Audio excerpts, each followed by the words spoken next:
এটি পাশের গ্রামের শ্রীরামপুর অঞ্চলের প্যান্ডেল। এখানে প্রত্যেকবারই থিম পুজো হয়, তো এবারেও করেছে। তোমরা জানো নবদ্বীপ হচ্ছে মহাপ্রভুর দেশ, তাই এখানে নীলাচলে মহাপ্রভু, এইটাই হচ্ছে থিম। মহাপ্রভুর সমস্ত মানে কোথায় পড়াশোনা করতেন, কোথাকার জীবনী, এই দেখো নীলাচলে মহাপ্রভু, এটাই হচ্ছে এখানকার থিম। তো দেখো আমরা একটু স্পিড করে দিলাম ভিডিওটা। এখানে ফটো তোলার শ্যুটের জায়গা রেখেছে, এখানে ব্যানার। এইবার আমরা ভেতরে ঢুকে যাচ্ছি।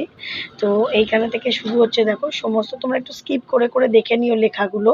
পুরো জীবনীগুলো এখানে তুলে ধরেছে, মানে আমাদের এই এলাকাতেই কোথায় কোথায় পড়াশোনা করেছেন, কোথায় যাওয়া আসা করতো, কোথায় ওনার বিবাহ হয়েছে, বিবাহ যে জায়গাটা, বিবাহের জায়গাটা ছাদনাতলা, সেটা পর্যন্ত করেছে, সেটাও তোমাদেরকে আমি শো করব। আর এই দেখো এখানে মা, আর এগুলো না বাঁশের কঞ্চি, মাস্ক, সরি কঞ্চি না, বাঁশ কেটে কেটে আর কি এগুলো করেছে। দেখো কত সুন্দর নিপুণ হাতের কাজ। ভিডিওটা বড় হয়ে যাবে বলে আমার স্পিড বাড়াতে হয়েছে। তোমরা একটু স্কিপ করে করে দেখে লেখাগুলো পড়ে নিও। জগাই মাথায় উদ্ধার, দেখো মাথা ফেটে গিয়েছিল মহাপ্রভু, সেই ঘটনাটাও এখানে লিখে লিখে দিয়েছে। মানে অনেকটা সময় নিলে পরে তোমরা দেখতে পাবে। আর এই যে দেখো সেই ছাদনাতলা, আমার তো দারুণ লেগেছে মহাপ্রভুর বিয়ের ছাদনাতলা। এটা যে দেখতে পাবো আমরা ভাবতেই পারিনি।